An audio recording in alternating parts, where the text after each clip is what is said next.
Y damos paso a Raúl Fernández Sánchez Alarcos.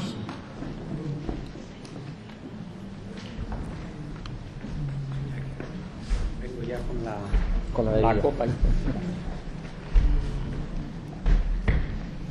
Pues Raúl es licenciado y doctor en Filología Hispánica por la Universidad Complutense de Madrid.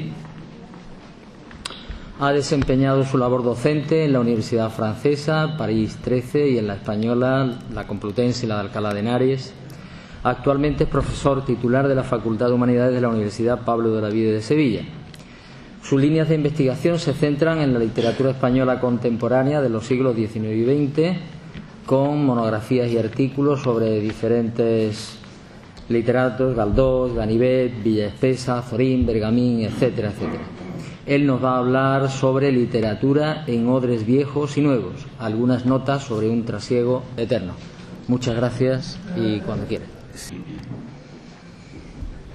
Bueno, quiero empezar dando las gracias a la profesora Silvia Cruz por haberme invitado a estas jornadas, por haberme resuelto también el problema con el pendrive.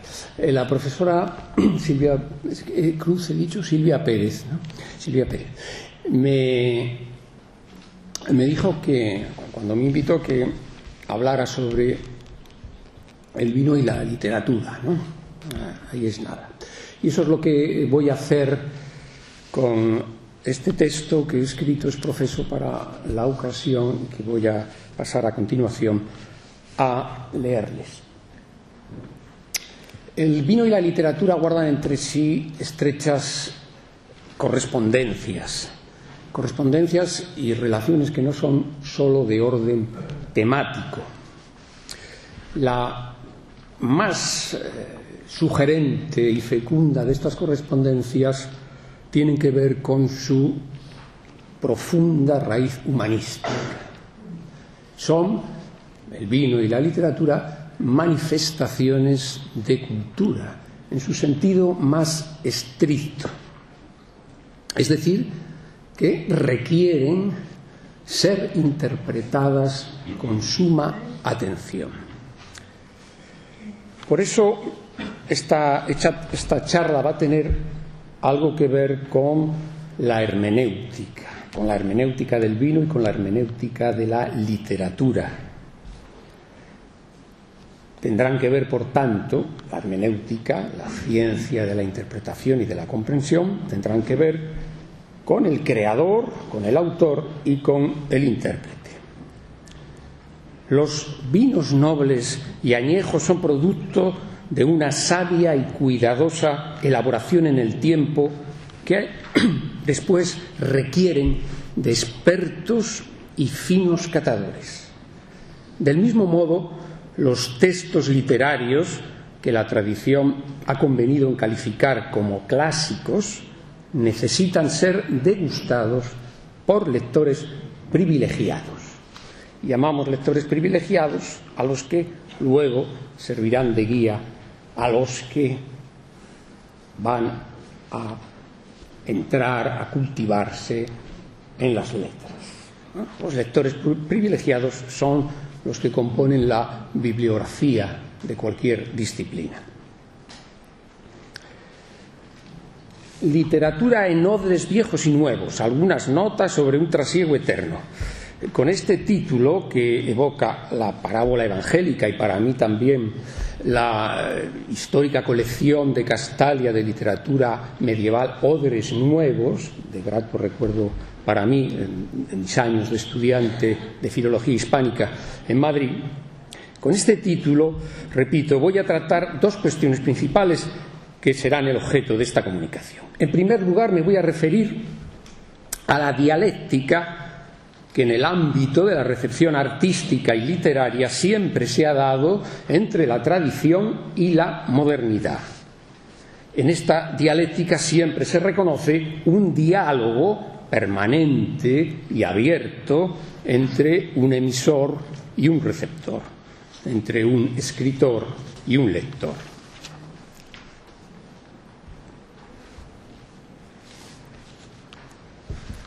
No, esta No toca.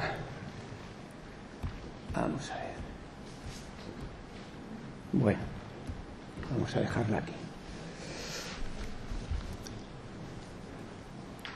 Dice el Evangelio de Marcos: y nadie echa vino nuevo en odres viejos, de otra manera el vino nuevo rompe los odres y el vino se derrama y los odres se pierden. Pero el vino nuevo en odres nuevos se ha de echar.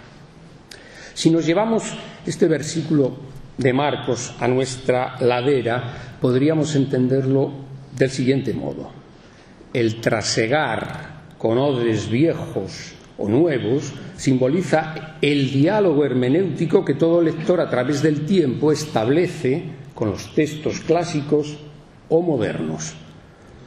Pero para que este diálogo sea fructífero, deben adecuarse debidamente los horizontes de expectativas del lector presente y del texto antiguo.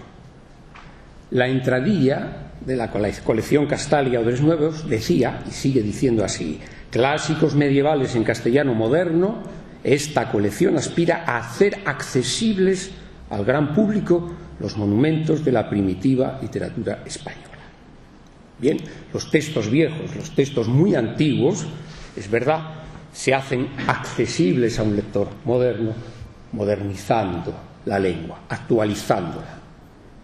Pero si al leerlos ese lector, desde su palpitante actualidad, pretendemos que los textos digan lo que no dicen, es decir, comprenderlos imponiéndoles el pensamiento de nuestro tiempo, incurriremos en un grosero anacronismo. Y entonces se echa a perder el odre viejo y el vino nuevo, el texto clásico y el lector moderno. El texto se hace accesible cuando, desde nuestro horizonte de expectativas, comprendemos el horizonte de expectativas en el que se gestó el texto. De la fusión de ambos horizontes surge, según Gadamer, el sentido de los textos, siempre abierto por ser sentido de materia humanística, lo que significa que el lector se encarna de alguna manera en su objeto de lectura, o, en otras palabras, el lector busca en el texto un tipo de verdad en el que participa activamente. En segundo lugar, la referencia en el título a los odres apunta a la relación, claro está, entre la literatura y el vino. Cuestión esta que es inabarcable y yo diría que redundante, dada la vinculación estrecha que el fruto de la vid, como símbolo y como fruto, ha tenido con la poesía desde los tiempos de Homero. En los textos fundacionales de nuestra cultura occidental, la Biblia, los textos griegos clásicos, encontramos elaborado el origen de este nexo. El vino asociado a la sangre y al sacrificio es en la religión cristiana símbolo de la vida y la inmortalidad. En Grecia, como sabemos, es emblema de Dionisos y ya aparece como bebida de los dioses. También en ambas tradiciones es símbolo de conocimiento y de iniciación. Así ocurre con los mitos y cultos dionisíacos en Grecia, báquicos en Roma, y en la tradición de Israel la viña aparece como árbol sagrado que se identifica con el árbol de la vida del paraíso. En el Cantar de los Cantares, el esposo asume esta imagen: racimo de aleña es mi amado para mí en las viñas de Engadi. Y esta imagen iniciática llega hasta el cántico espiritual de San Juan de la Cruz: en la interior bodega de mi amado bebí, y cuando salía por toda aquesta vega ya cosa no sabía, y el ganado perdí que antes seguía. El buen lector persigue en el texto un sentido que sea verdadero, al menos para él. ¿Qué quiere decir esto? Pues que interpretamos correctamente un texto, leemos, podríamos decir, correctamente un texto, cuando lo hacemos nuestro, cuando no lo usamos para otros fines, pasar el tiempo, o escribir una comunicación para un congreso. No lo usamos, sino que lo recibimos. Y al hacerlo, el texto determina nuestro comportamiento, nuestra sensibilidad, nuestra imaginación y otra serie de facultades. Entonces, y aunque pueda parecer paradójico, el sentido de ese texto adquiere una relevancia universal porque se puede compartir con el otro. Pero para ello el texto debe aspirar a ser un buen texto literario, es decir, debe ser fuente de verdad como la vid evangélica. Yo soy la vid verdadera y mi Padre el viñador. Todo sarmiento que en mí no da fruto lo corta y todo el que da fruto lo limpia para que dé más fruto. Juan 15, 1, 2. Hablamos convencionalmente de literatura clásica, pero ahora podemos comprender cabalmente el sentido del calificativo. Es clásica la literatura cuando sigue dando fruto y resiste el paso del tiempo, cuando sigue teniendo lectores y sigue teniendo, por tanto, sentido. Por el contrario, la literatura que no alcanza el título de clásica es porque, si bien ve la luz con frescura y precocidad, se agosta pronto como el vino joven. Yo soy la vid verdadera, inteligencia creadora que sostiene el mundo. Así parece entenderlo el poeta José Ángel Valente en relación con el sentido ontológico de la cultura en un hermoso texto que paso a citar. El hombre, como animal de naturaleza y como animal de cultura, ha privilegiado siempre ciertos lugares, o ha sido privilegiado por ellos, en el sentido de que se le han presentado o se han constituido ante él como espacios de una peculiar revelación de su propio ser. Cabría llamar a esos lugares querencias, lugares a los que una y otra vez se vuelve, lugares que se frecuentan o que nos frecuentan, pues a la postre van con o en nosotros. En definitiva, la cultura, o lo que llamamos cultura, acaso no sea más que la textura formada por hilos o vías que desde la perplejidad del laberinto nos llevan o nos dan acceso a tan irrenunciables parajes o querencias. Fin de la cita. El poeta y el viticultor tienen un mismo denominador común. Ambos cultivan en sus querencias una ejemplaridad que saben nunca será perfecta ni absoluta.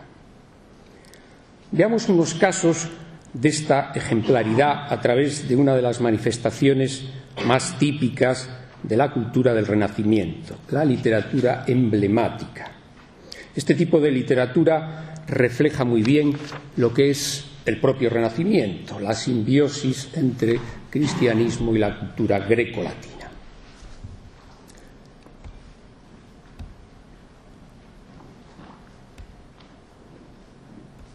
Vamos a ver. Bueno, por arte de magia ha desaparecido un emblema que yo les comentaré, les explicaré.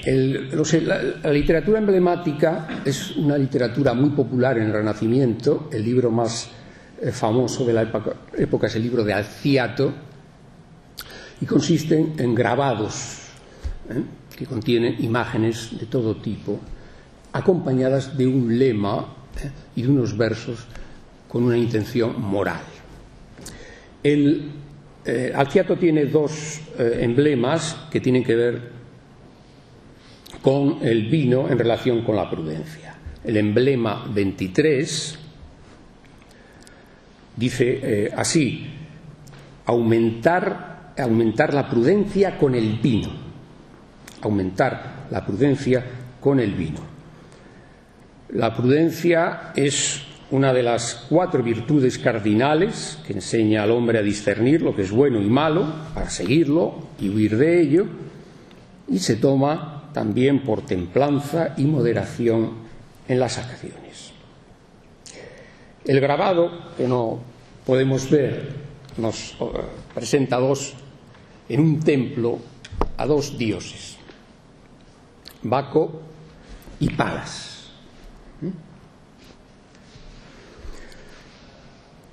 Los dones de Baco y Palas son ofrecidos a los hombres si lo saben emplear con cordura.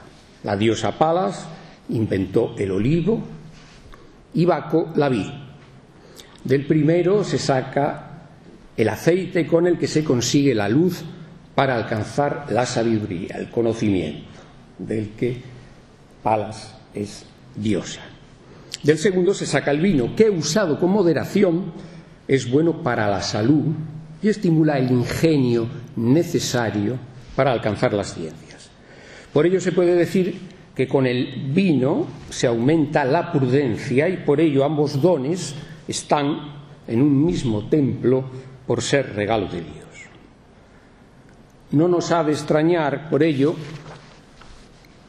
ahora si estamos acordes con las diapositivas, que mucho antes, en el siglo XIII, Gonzalo de Berceo, en la vida de Santo Domingo de Silos, en su estrofa segunda, repetida hasta la saciedad, nos diga: quiero fer una prosa en román paladino, en cual suele el pueblo fablar con so vecino, que no son tan letrado por fer otro latino, bien valdrá, como creo, un vaso de bon vino. Un vaso de bon vino bien valdrá de recompensa un ejercicio prudente, escribir con arte, como hace Berceo, con técnica, mester de clerecía, a sílabas contadas, y en román paladino, es decir, en romance claro, patente, público.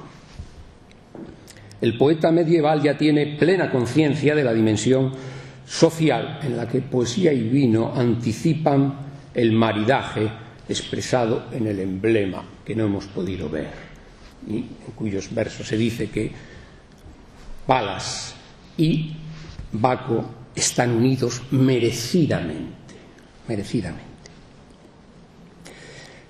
Aquí el motivo del vino está al servicio de una enseñanza moral, pero su simbología puede relacionarse con la poesía a través de una de las cuestiones fundamentales que ha ocupado a la teoría literaria de todos los tiempos. ¿Cuál es el origen de la poesía? O para decirlo en palabras de Horacio en su Poética, ¿cuál es la causa eficiente de la poesía? ¿Qué es aquello que hace eficaz, plausible a un texto poético, a una obra literaria? Para Horacio, la causa eficiente de la poesía se debe al ingenium o al ars, o sea, al ingenio o inspiración, o al arte o técnica, que es lo que significa arte en griego, técnica. Frente a la visión unitaria que había tenido Platón, para Platón la causa de la poesía se debe al furor del poeta inspirado por la musa. La respuesta de Horacio es ecléctica. La causa eficiente de la poesía se debe a la técnica y a la inspiración de consumo, o sea que se inclina a armonizar ambas causas, como recomienda simbólicamente el emblema 23 de Alciato. La obra, diríamos entonces, la obra poética, nace del olivo y de la vid. Podríamos hacer un recorrido histórico por la historia de la literatura desde esta cuestión en torno al origen y causa de la poesía, distinguiendo entre aquellas corrientes literarias que preconizan una concepción racionalista de la creación artística, aplicación de un aprendizaje, de un arte, de una técnica, y las que por el contrario giran en torno a la irracionalidad como fuente genética de la creación. Por ejemplo, frente a la razón ilustrada y clásica, será frecuente encontrar, sobre todo a partir del romanticismo, poéticas que descubren en el rapto de la mente el genio oscuro que preside la obra de arte.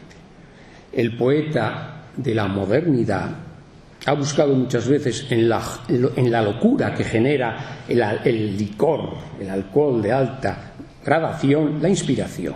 Los bohemios, los poetas malditos, los decadentes, desde Verlaine a Rubén Darío, buscaron en el ajenjo, la absenta o el vino tinto de las tabernas ese rapto de la mente desde el que hacer eficientes sus obras.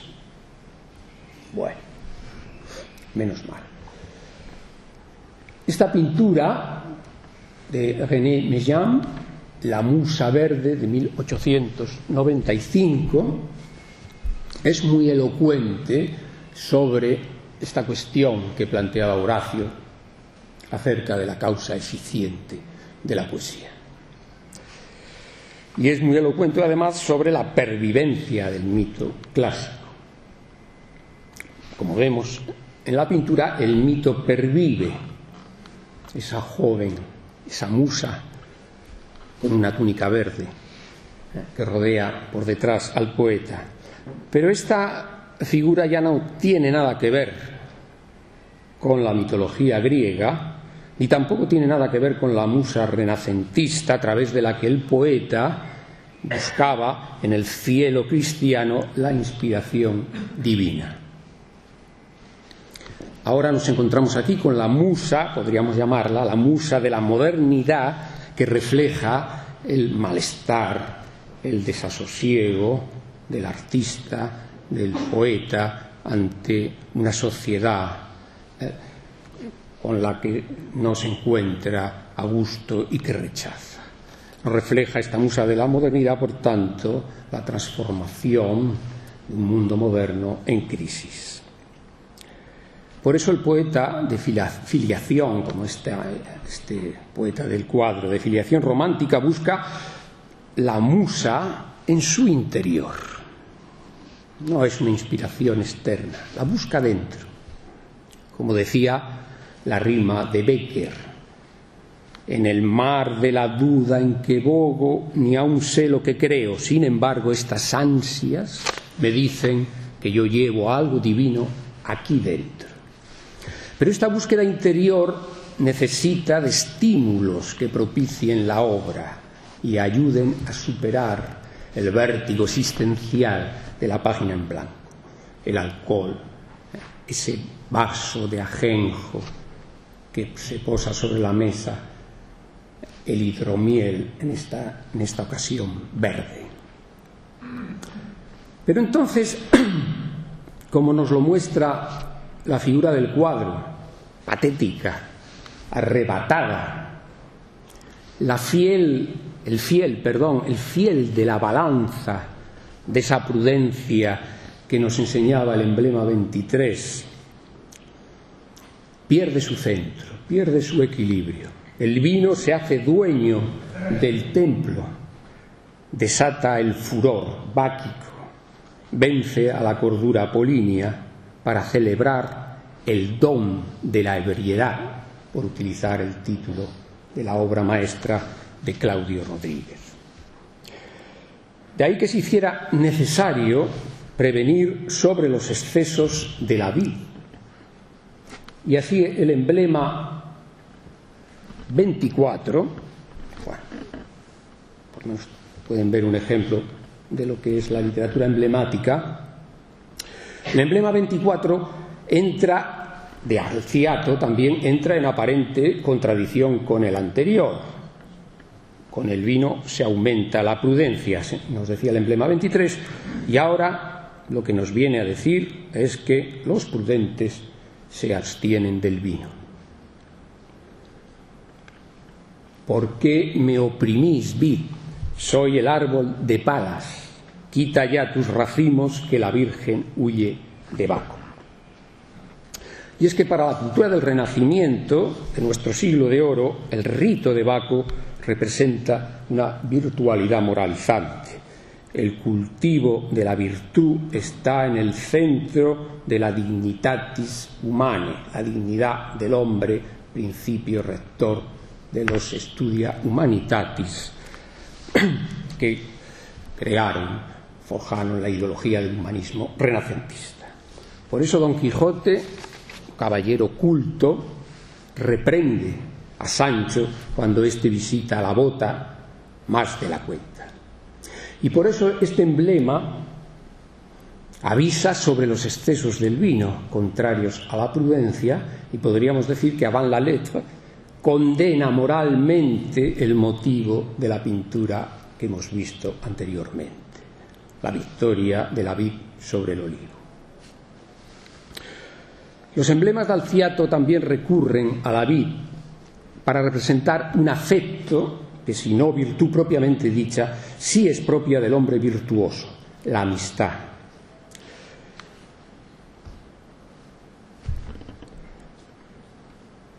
En este emblema, su lema dice: la amistad que dura aún después de la muerte. Al olmo viejo, seco y sin verdura, a la parra fresca y verde entretejida, es encubierto ejemplo en tal figura que a la amistad durable nos convida, pues no es perfecto amor el que no dura, al menos hasta el ir de aquesta vida.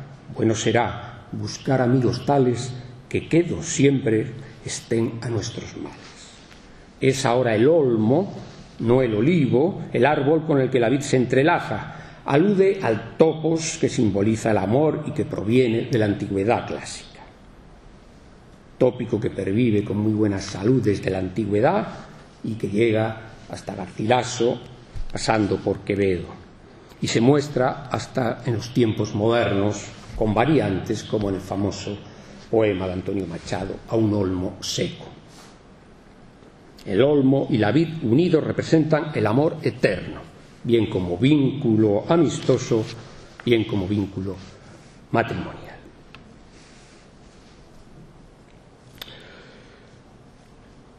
En suma, el ensamblaje de la vid con el árbol del conocimiento poético, cuyo origen se pierde en la noche de los tiempos, es imagen fecunda en sentido antropológico. Asume hasta nuestros días signo literario y sacramental desde la tradición bíblica y grecolatina. Imagen que ha servido para intentar comprender el arte y el misterio que preside todo acto de creación artística. A continuación voy a dar un salto brusco en el tiempo. Del Renacimiento me voy a ir al siglo XX. El romanticismo, como decíamos antes, inaugura la vía irracional de exploración de la subjetividad, como uno de los lugares comunes que mejor definen la literatura de la modernidad. De alguna manera, los modernismos diferentes literarios que han ensayado un simbolismo introspectivo moderno, de Bécquer a José Ángel Valente o Claudio Rodríguez, pasando por Juan Ramón Jiménez, perpetúan la tradición que representa el emblema 23 al que nos hemos referido al principio, pero que no hemos visto. Es decir, la tradición que une a Baco y a Palas en el templo de la prudencia. Es decir, la que concilia el conocimiento con el ingenio y los procesos de iniciación espiritual. A eso es lo que Ortega y Gasset y después María Zambrano llamaron razón poética. Pero la modernidad también significó la secularización del mundo y el advenimiento de la ciencia como nuevo credo. El nuevo sistema de valores de la sociedad burguesa liberal y capitalista reemplaza al antiguo régimen, y con la transformación progresiva del mundo y de las costumbres surge amenazadora la cuestión social. Y entonces la vid y la literatura se tornarán también en emblemas ideológicos de la lucha social. A este respecto quiero terminar aludiendo a dos obras literarias que tienen que ver con Jerez de la Frontera. La primera es la novela La bodega de Vicente Blasco Ibáñez, publicada en 1905, y la segunda, la comedia, la obra de teatro Marcelino va por vino, de Pedro Muñoz Seca, escrita en colaboración con Pedro Pérez Fernández y que se estrenó en Bilbao en 1935. La bodega pertenece a la etapa literaria que refleja las preocupaciones sociales del escritor valenciano, es decir, antes de que Blasco Ibáñez se convirtiera en un novelista multimillonario y novelista de fama mundial, con la venta de sus novelas más cosmopolitas, Los Cuatro Jinetes del Apocalipsis, Mare Nostrum, etc. Como muchos de ustedes sabrán, la acción de la bodega transcurre en Jerez y en ella se describen sus campos y viñas, el ambiente de las bodegas, el comercio del vino, los conflictos sociales entre propietarios y trabajadores. La intención del autor fue hacer una denuncia social contra las injusticias que sufrían los jornaleros y hombres del campo de la época. Como telón de fondo histórico aparecen en la novela los violentos conflictos sociales que se produjeron por estas latitudes a caballo entre el siglo XIX y XX, los siglos XIX y XX, las huelgas, los crímenes de la supuesta organización La Mano Negra, anarquista, la represión de la Guardia Civil. La novela concluye con la derrota y la alienación de los jornaleros condenados a bienquistarse con el patrón y con la moral tradicional, eso sí, con ayuda del vino, objeto de su trabajo. Y así, al final de la novela, un viejo gañán, curtido en 1000 luchas, dirá al protagonista: beba su merced y no se haga mala sangre queriendo arreglar lo que no tiene arreglo. Todas esas cosas de revoluciones y repartos, mentiras, palabras para engañar a los pimplis. Esto es la única verdad, el vino. De trago en trago nos lleva entretenidos y alegres hasta la muerte. Beba, don Fernando, se lo ofrezco porque es nuestro, porque nos lo hemos ganado. Es barato, solo cuesta una misa. La relación de la segunda obra a la que me refería antes, de la relación de Marcelino va por vino con Jerez, es solo por proximidad. Por una parte, su autor, Muñoz Seca, como saben, nació en el puerto de Santa María, y por otra, el protagonista de la comedia, Marcelino, que es un tabernero, para más señas asturiano, como un servidor que les habla, es un tabernero que tiene establecimiento en Sevilla y que por las vicisitudes de la acción dramática termina dirigiendo con notable éxito unas bodegas en Chiclana de la Frontera. Y que decir tiene que la intención de Muñoz Seca es contraria ideológicamente a la de Blasco Ibáñez. La comedia quiere ridiculizar, parodiar las ideas comunistas al mismo tiempo que reivindica la práctica de los valores tradicionales y paternalistas como única solución para arreglar los problemas sociales. En cualquier caso, la literatura social de todos los tiempos también tiene que ver con la poética de Horacio. Junto a la causa eficiente a la que nos referíamos antes, Horacio se ocupa también de la causa final de la poesía. ¿Para qué sirve la poesía? Y aquí, otra vez, el eclecticismo horaciano brilla sin ambages a través de su famosa máxima prodexe e delectare, deleitar enseñando. Pero sabemos que según qué coyunturas históricas, la literatura o bien ha estado al servicio de la literatura en sí misma, el arte por el arte, o bien ha estado al servicio de un fin docente o ideológico. Y hablamos entonces del compromiso social del arte. O sea que podríamos elegir entre la bodega bucólica y mística de Virgilio o de Juan de la Cruz, o la bodega social de un signo u otro de Zola, Blasco Ibáñez o Muñoz Seca. Pero como somos, y ya termino con esto, profundamente, al menos en este aspecto, horacianos y humanistas, aconsejaríamos cultivar una higiénica compatibilidad. No renunciemos nunca ni al deleite ni a la enseñanza, siempre que estos sean excelentes y se apuren, como los buenos vinos, con moderación. Muchas gracias.